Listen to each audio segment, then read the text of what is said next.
안녕하세요. 귀농 7년차 TV입니다. 저희가 지난번에 농사용 중고 그 포크레인을 구입했다고 영상을 올린 적이 있었는데요. 그때 많은 분들이 댓글 달아주셨는데 댓글 중에 무면허로 굴삭기 운전을 하게 되면은 뭐 벌금이 그때 1,000만 원이었나? 하여튼 벌금이 있다고 누가 친절하게 조언을 해주셨어요. 조언을 보고 이참에 제대로 배워서 면허를 따서 쓰는 게 좋겠다 싶어서 지난 5주간 저희가 면허 학원을 다녔습니다. 그게 지난주에 끝나고 지난주 토요일 날에 실기시험까지 마쳤어요. 그래서 먼저 오늘은 굴삭기 필기시험부터 말씀을 드리고자 합니다. 근데 제가 이제 굴삭기를 배우려고 학원을 갔는데 제가 다닌 학원 같은 경우는 지게차도 있었어요. 근데 지게차는 뭐 시험 수요가 많지 않은지 강사님께서 지게차는 그냥 서비스로 가르쳐 주시겠다고 하더라고요. 그래서 본의 아니게 제가 굴삭기하고 지게차 두 개 다 시험을 보게 됐습니다. 뭐 그나마 굴삭기는 집에 있으니까 쓸 일이 있지만 지게차는 이게 뭐 저희 마을 창고에 지게차가 있긴 해요. 근데 뭐 제가 그 지게차를 몰 일은 거의 없을 것 같지만 여하튼 기회가 있기 때문에 일단 지게차까지 같이 공부를 했고요. 먼저 시험 절차 및 방법, 그리고 합격 노하우, 그리고 저의 개인적인 후기 이렇게 말씀을 드릴게요. 요즘은 모든 그 기술사나 기능사 자격 시험을 신청하고 그 결과를 보는 게 큐넷이라고 하는 온라인 사이트에서 진행이 되더라고요. 그래서 신청은 큐넷에 가서 필기시험 접수 신청을 하시면 되고요. 필기시험은 2주에 한 번씩 있는 걸로 알고 있습니다. 그리고 접수할 적에는 사진이 필요하기 때문에 사진을 하나 뭐 스캔을 하든지 카메라로 찍든지 해서 큐넷 그 회원가입할 적에 사진도 같이 업로드를 해주셔야 돼요. 왜냐면은 그 시험장에서 사진하고 이렇게 신분증하고 비교해 보시거든요. 그렇게 해서 큐넷에서 이제 신청을 하게 되고 시험 당일날 이제 한국산업인력공단 지정된 장소로 가게 되면은 요즘은 전부 CBT 시험이라고 하더라고요. 그게 뭔가 했더니 컴퓨터 베이스 테스팅이라고 그래서 시험을 옛날처럼 종이 문제지를 보고 그 컴퓨터용 사인펜으로 이렇게 체크하는 게 아니라 시험자마다 책상에 컴퓨터가 있어요. 그래서 컴퓨터 모니터를 보고 마우스로 답을 클릭하는 방식이에요. 근데 이게 좋은 점이 컴퓨터로 입력을 하다 보니까 시험이 끝나자마자 합격 여부를 알 수 있어서 그건 아주 좋더라고요. 그래서 처음 이제 시험장에 가게 되면은 먼저 신분증 검사를 합니다. 근데 예전에는 뭐 신분증이 없어도 다른 걸로 이렇게 대체가 됐나 보는데 요즘은 공인된 그 신분증을 갖고 오지 않으면은 시험조차 칠 수 없다고 그래요. 그래서 신분증 꼭 잊지 말고 가져가시고요. 시험장에 이제 입시를 하게 되면은 먼저 핸드폰을 전부 수거를 합니다. 그래서 핸드폰을 수거해서 한쪽에다가 이렇게 좌석표별로 보관을 하고 계시고요. 이제 자기 지정 좌석을 번호로 확인한 다음에 이제 착석을 하게 되면은 담당자분들이 돌아다니시면서 신분증하고 수건표랑 일일이 다 확인을 해보세요. 그 후에는 이제 시험이 어떤 식으로 진행되는지 설명을 해주시고 이게 컴퓨터로 하는 시험이다 보니까 좀 뭐 나이 드신 분들이거나 이런 게 처음이신 분들은 좀 생소할 수 있잖아요. 그래서 그 컴퓨터 시험 방식에 대해서도 모니터 화면을 보면서 설명을 다 해주시고 모의 테스트까지 해요. 한 10문제 정도 아주 뭐 상식적인 문제들로 그 모의 테스트 하는 것까지 연습을 한번 해본 다음에 본 시험에 들어가게 됩니다. 그래서 시험은 총 60문항이고 60점 이상이 합격이기 때문에 66에 36, 36문제만 맞히면은 이제 합격이 되는 거죠. 컴퓨터로 시험 보다 보니까 모니터에 보면은 모니터 상단에 내가 안 푼 문제가 몇 문제인지도 표시가 돼요. 그래서 그걸 딱 클릭하면은 안 푼 문제가 뜨기 때문에 점검할 수 있고요. 그리고 시험 시간이 몇 분 남았는지도 모니터 상단에 다 표시가 나기 때문에 아주 편리하더라고요. 시험을 다 치고 제출 버튼을 누르잖아요. 그 마우스로 이제 제출 버튼을 누르게 되면은 바로 이제 합격입니다. 불합격입니다. 점수랑 같이 뜨죠. 그럼 이제 나오면서 자기 핸드폰 찾아서 나오면 되는 거고요. 저희가 학원에서 당시에 4명이 필기 시험을 보러 같이 갔었거든요. 근데 굴삭기 시험을 봤는데 4명이 문제가 다 틀리더라고요. 그러니까 이게 컴퓨터로 시험 보다 보니까 뭐 컨닝 자체도 불가능하지만 문제 자체의 유형도 여러 가지가 있나 봐요. 다 틀리기 때문에 뭐 컨닝은 하지도 않겠지만 그런 거는 전혀 의미가 없습니다. 1시간이었던 것 같아요, 시험. 굴삭기, 지게차, 필기시험 같은 경우는 문제은행식이라고 그래요. 그래서 기존에 뭐 전년도, 전전년도 나왔던 기출 문제를 문제은행식으로 갖고 있다가 그 안에서 추출해 가지고서는 문제가 나온다고 하더라고요. 그래서 시험 공부는 기출 문제만 여러 번 보시고 공부하시면 될 것 같아요. 그래서 내가 뭐 정시간이 안 된다 그러면은 기출 문제집을 사 가지고 문제에다가 답만 다 표시를 하는 거죠. 그러니까 이거는 이해하고는 전혀 상관없어요. 문제의 답만 다 표시한 다음에 그것만 딸딸딸딸 외워도 제가 보기에 어느 정도 가능성은 있지 않을까 싶어요. 실제 인터넷에 돌아다니는 후기 보다 보면은 뭐 하루 공부하고 됐다는 분도 있고 막 그래요. 그런가 하면은 학원 다니면서 필기 이론 강의까지 다 들었음에도 뭐 두세 번 떨어지시는 분도 있어요. 근데 제가 보기에 그 떨어지시는 분들은 거의 인제 좀 연세가 많이 있으시든가 아니면은 인제 뭐 생업과 같이 하시다 보니까 공부를 전혀 안 하고 가셨다든지 이런 부분인 것 같고요. 젊은 분들은 쪼끔 공부하시면은 거의 붙으실 것 같아요. 제가 보기에 이게 떨어뜨리기 위한 시험 같지는 않거든요. 그래서 굳이 합격 노하우라고 하면은 기존에 출제됐던 기출 문제를 달달달달 외우시면 됩니다. 그중에서 나오니까요. 예. 근데 뭐 저 개인적으로는 그보다는 학원 다니시는 걸 추천드리고 싶어요. 저는 이제 안동에서 학원을 다녔는데 학원비가 100만 원이 좀 넘더라고요. 많이 비싸죠. 필기, 실기 다 포함해서. 근데 요즘 고용노동부에서 내일 배움 카드라는 게 있어요. 우리가 직장 다니게 되면 4대 보험 중에 고용보험이 있잖아요. 거기서 나중에 이제 실업자가 되면 실업급여도 나오고 또 이런 훈련비도 지원이 되는 건데 아마 모르시는 분도 꽤 있는 것 같아요. 가까운 고용노동부 센터에 가서 상담을 받아보시면 되는데 재직자분은 재직자용 내일 배움 카드가 있고 실업자는 실업자용 내일 배움 카드가 있어요. 그래서 그거를 이제 상담을 완료한 후에 이제 발급을 받으시면은 내가 각종 직업 훈련을 받을 수 있는 그 한도액이 한 300만 원 정도로 알고 있어요. 그러니까 그 한도 내에서는 학원을 다닐 수 있는 거죠. 근데 이제 의료보험에 따라서 차등 지원이 되더라고요. 그러니까 의료보험 국민 건강보험이 5만 원 이하인가 월 5만 원 이하인가 내면은 저소득층이라고 그래서 100%다 학원비 지원이 되고요. 5만 원이 넘고 뭐 10만 원 넘고 그러면 그 금액 대비해서 자부담이 뭐 10% 20% 이런 식으로 들어가요. 그렇다 해도 내일 배움 카드를 적극 활용하시면은 학원비 부담을 많이 줄일 수 있기 때문에 저는 이 굴삭기나 지게차 만약에 면허증이 필요하시다고 하면은 학원 다니시는 거를 추천을 드립니다. 왜냐면 저희 같은 경우는 학원이 5주 월요일부터 금요일까지 5주 과정이었었는데 첫 1주는 이론 강의를 했었거든요. 그래서 그 이론 수업을 듣다 보니까 이해가 좀 되잖아요. 원리나 이런 거 설명을 듣다 보니까. 그러면은 굳이 내가 애써 암기하지 않아도 수업만 충실히 들으면은 기출 문제 몇 번 풀어 보면은 웬만큼은 나오더라고요. 그래서 저는 81점 정도 맞았는데 저희 같이 간 분들도 다 80점대였었어요. 그래서 제가 학원에서 이제 이론 수업을 봤는데 이렇게 두꺼운 책을 하나 주셨어요. 그래서 강의에 들어가기 전에 책을 딱 펴서 봤어요. 봤는데 거기 이제 설명이 나오는데 아무리 봐도 이해가 안 가는 거예요. 용어 자체도 너무 생소하고. 근데 이제 선생님의 강의를 듣고 나서 그 책을 다시 보니까 설명을 듣고 나니까 이해가 되더라고요. 이해가 되니까 문제를 풀 적에도 훨씬 좀 술술 풀 수 있게 되는 거죠. 그래서 저는 굴삭기나 지게차 면허를 따시려는 분들은 그걸로 일을 하시든지 아니면 집에 있어서 쓰기 위해서 지금 면허를 취득하시는 거잖아요. 그렇다고 그러면은 그냥 기출문제 답 표시해서 달달달 외워서 그냥 단순히 합격만 하는 게 중요한 게 아니라 그렇게 되면은 지나면은 뭐 생각나는 거 하나도 없잖아요.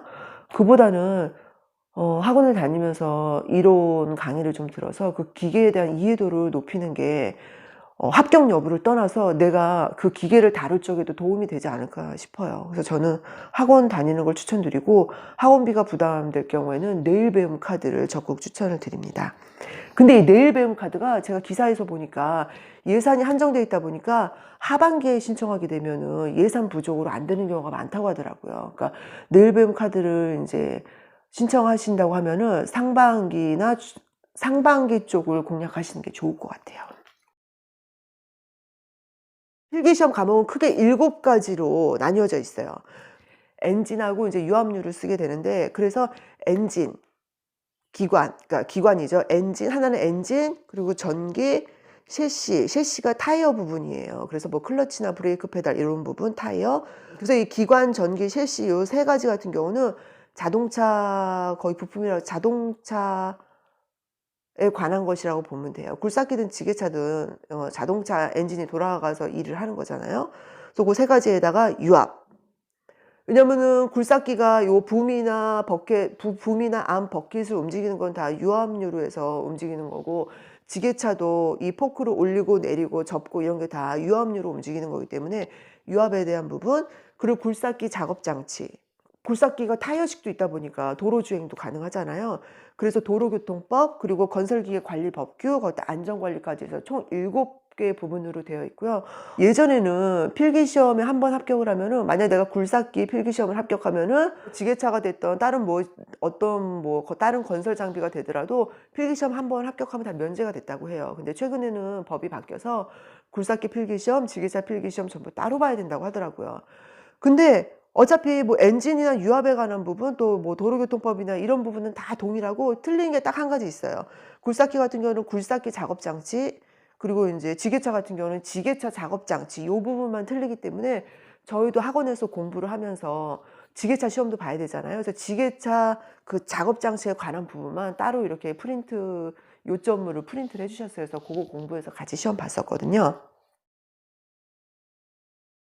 굴삭기 인제 시험을 준비하면서 필기를 보고 난 저의 개인적인 후기는, 만약에 그 굴삭기를 업으로 삼으셔도 당연한 거겠지만 농사 지으면서 굴삭기 쓰시는 분들도 많이 있잖아요.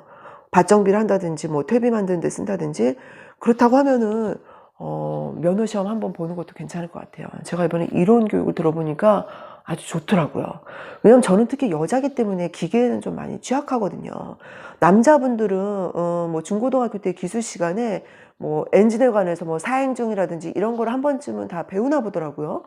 뭐 그래서 좀 아시는지 모르겠는데, 저는 이제 그런 기계에 대해서 문외한인 상태에서 이 교육을 받고 나니까 좀 많이 도움이 됐던 게, 어차피 굴삭기나 지게차뿐만 아니라 우리가 시골에 내려와서 쓰는 예초기, 기계톱, 그리고 뭐 동력 분무기, 경운기 다 쓰잖아요. 이런 것들도 결국은 다 엔진을 돌려서 쓰는 거기 때문에 그 엔진에 대한 공부를 해 두게 되면은 다 도움이 될 것 같아요. 그래서 제가 몇 가지 뭐 사례를 말씀드린다고 하면은, 저희가 지난번에 그 봄철 밥 만들기 3종 세트에서 올린 영상이 있었어요. 근데 그 영상에 보면은 저희가 인제 경운기로 로타리를 다 친 다음에 그 관리기를 갖고 와서 두둑을 타려고 하는데, 관리기 시동이 쪼끔 타다가 꺼지고, 또 어떻게 해서 됐는데 쪼끔 타다가 꺼지고 자꾸 꺼지는 거예요. 그래서 그때 다행히 동네에 그 이동 수리하시는 분이 오셨기 때문에 저희가 그분한테 인제 말씀을 드려 가지고 고치긴 했는데, 원인이 뭐였었냐면은 연료 탱크 안에 물이 들어 있었던 거예요. 왜냐면 겨우 내내 세워 뒀다가 그때 처음 틀었던 건데, 연료 탱크 안에 물이 차 있다 보니까 물하고 연료랑 섞여서 이게 시동이 꺼졌던 거죠.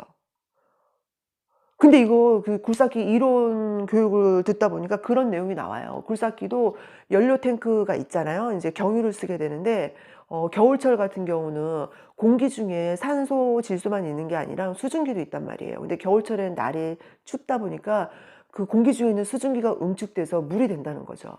그 물이 연료 탱크 안에 들어가 있게 되면은 시동이 안 걸린다든지 효율이 떨어지는 거죠. 그렇기 때문에 굴삭기 기사님들은 하루 일과가 겨울철에는 하루 일과가 끝나면은 항상 연료 탱크를 만땅으로 채워 놓는다고 하세요, 공기가 전혀 들어가지 않게. 그래서 그때는 '아 물이 들어가서 꺼졌나 보다.' 했는데, 이제 강의를 듣고 나니까 그게 이해가 되는 거죠. 그럼 물이 들어가면 왜 꺼질까요? 엔진이 작용하는 방식이 이제 사행정 시스템이죠. 흡입, 압축, 폭발, 배기 해서 이렇게 사행정인데, 이게 뭐냐면은 그 엔진 안에 흡기 밸브가 있어요. 공기가 들어오면은 피스톤이 있어 가지고 피스톤이 쭉 올라가면서 공기를 압축하는 거예요. 압축비가 높아지면은 그 압축 열이 생긴다고 그러네요. 그래서 공기의 온도가 500 도에서 700 도까지 올라간대요. 그때 경유로 인제 싹 쏴 주게 되면은 그 자가 착화인가 그러는데, 우리가 불이나 이런 점화원이 없어도 그 높은 고온 상태이기 때문에 그 경유가 분사되자마자 불이 자동적으로 붙는단 말이에요. 그러면서 폭발이 일어나면서 피스톤이 다시 내려오죠. 그게 이제 폭발이고, 폭발이 끝나고 나면은 피스톤이 다시 올라가면서 배기가스가 인제 배출이 되는 거예요. 그래서 엔진이라는 게 결국은 피스톤이 직선 왕복 상하 운동을 이렇게 하는 거잖아요.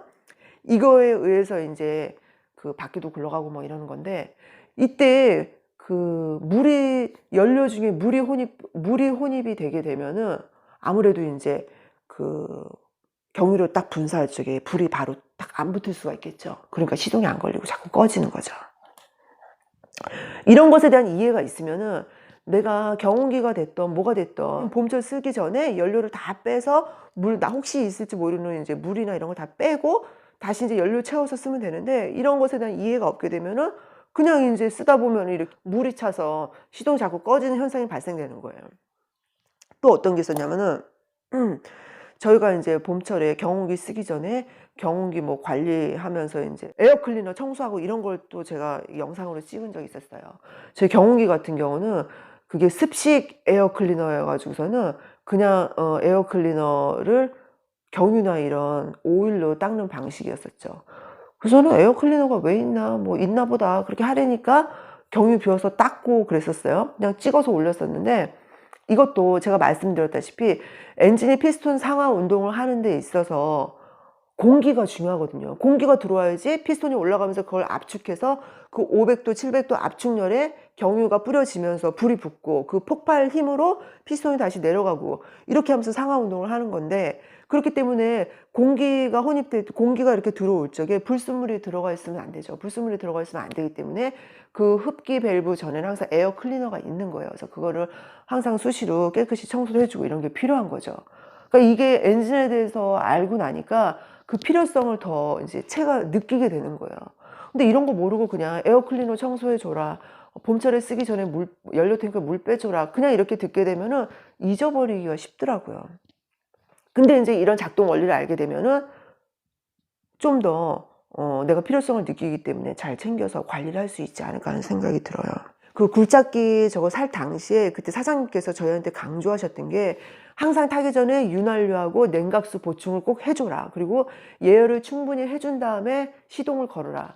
이 얘기를 항상 강조하셨거든요. 그래서 그냥 '그런가 보다. 뭐 중요한가 보다.'라고 생각을 했었어요. 근데 그것도 이번에 제가 엔진 공부를 하다 보니까 왜 중요한지 알게 된 거죠.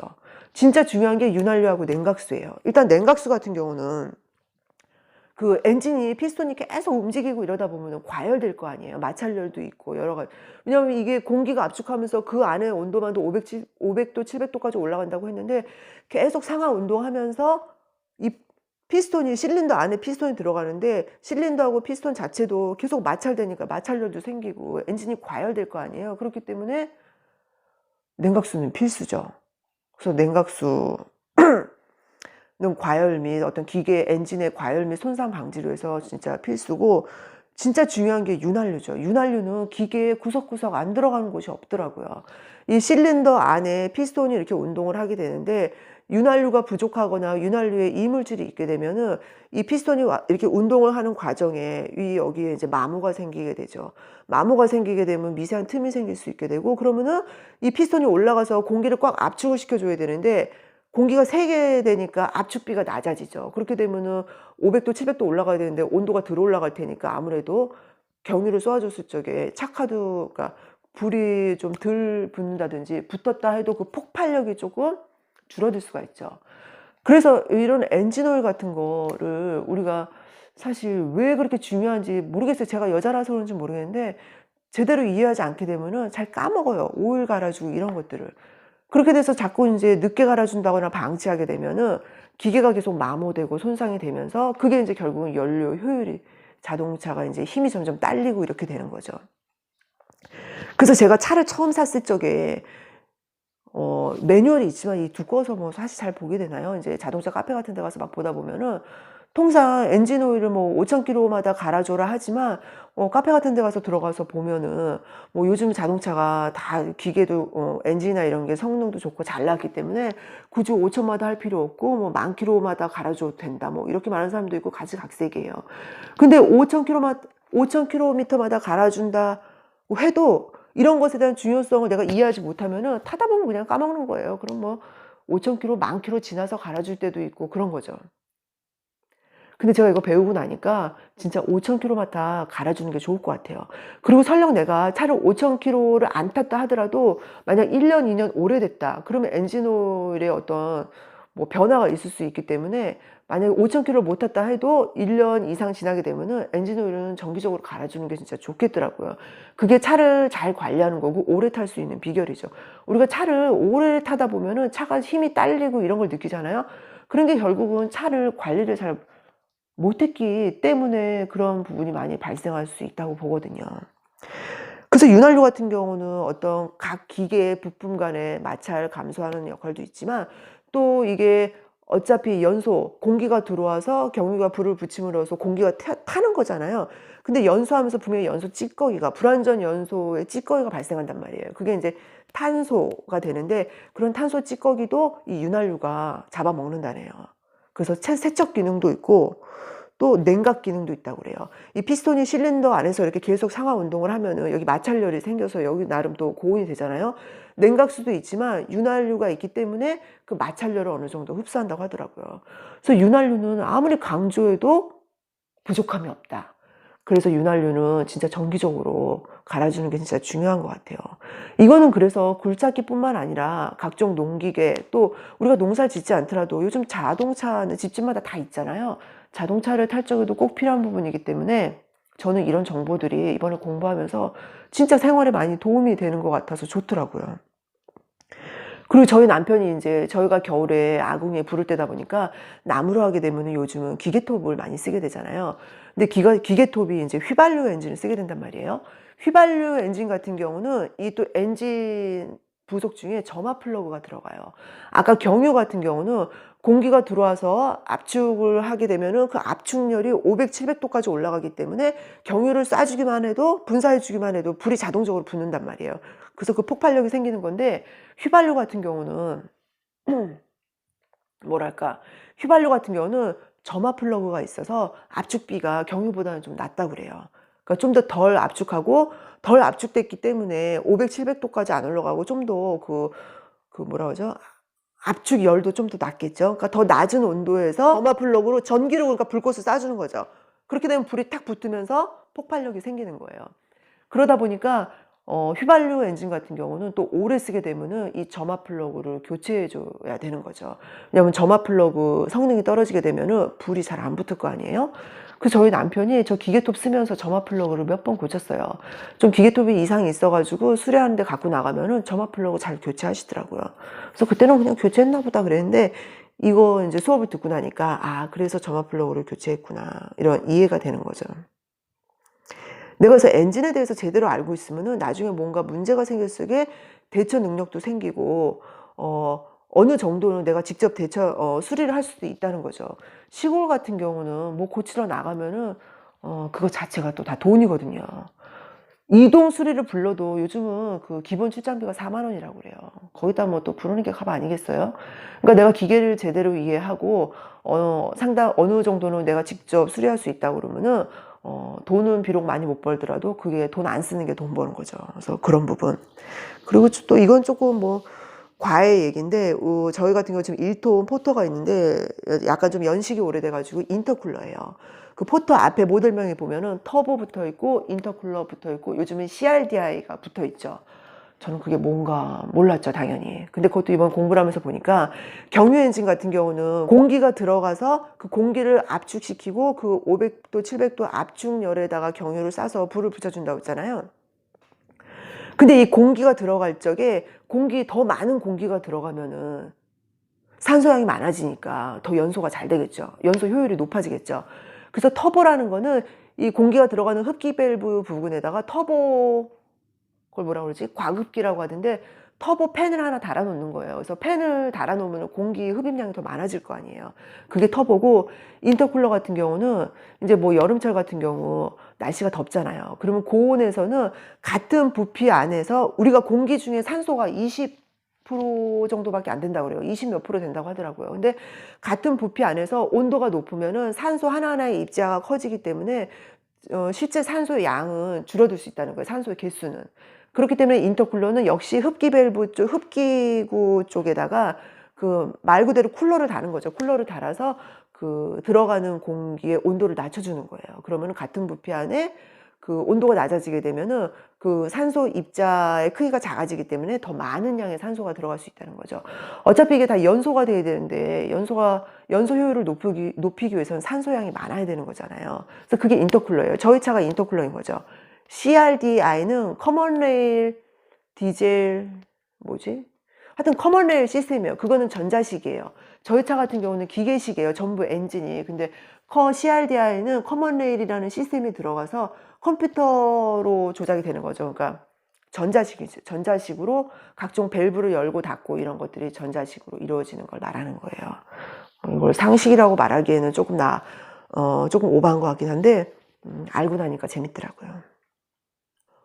실린더 안에 피스톤이 들어가서 이게 상하 운동을 하면서 이제 엔진이 작동을 하는 건데, 이 실린더가 하나면은 단기통, 대표적인 게 경운기죠. 그리고 보통 자가용은 4기통, 실린더가 이렇게 4개, 피스톤 4개가 동시에 이렇게 움직이는 거죠. 이게 4기통. 그리고 아마 배기량이 많아질수록 이 실린더 개수가 뭐 5개, 6개 더 많아지는 걸 거예요. 그래서 그 배기량이 총 실린더의 배기량의 합이더라고요. 그러니까 배기량이 클수록 실린더 개수가 많아지는 거죠. 실린더 개수가 많아질수록 차가 좀 더 부드럽게 가고 효율이 높아지는 거라고 하더라고요. 몰라도 그만이지만 알고 나니까 재밌고 좋아요. 여하튼 제가 이 굴삭기 이론 교육을 듣고 보니까 앞서 말씀드렸다시피 우리가 늘 쓰고 있는 자동차부터 각종 농기계 전부 이 엔진을 쓰는 거다 보니까 뭐 휘발유 엔진이든 경유 엔진이든 엔진을 쓰는 거다 보니까 기계에 대해서 제대로 알게 되면은 나중에 제가 기계를 제대로 쓰는데 많은 도움이 될 것 같아요. 유지보수 하는데. 그래서 저는 굴삭기 시험을 준비하신다고 하면은 사실 필기시험 같은 경우는 그냥 문제집 사서 집에서 직접 공부해서 보시는 분들도 많은 것 같더라고요. 말씀드렸다시피 기출문제만 달달달달 외우면은 제가 보기에 합격 충분히 할 수 있어요. 하지만 저는 학원을 다니셔서 이론 교육을 제대로 받고 기계에 대해서 제대로 이해하는 게 좋지 않을까 하는 생각이 듭니다. 그래서 학원 다니시는 거를 추천을 드리면서 마무리를 짓겠습니다. 그래서 이번 영상에서는 제가 필기시험에 대한 저의 합격 후기를 말씀을 드렸고요.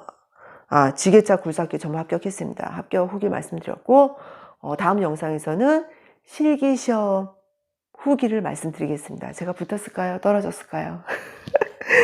자, 오늘도 긴 영상 시청해 주셔서 감사합니다.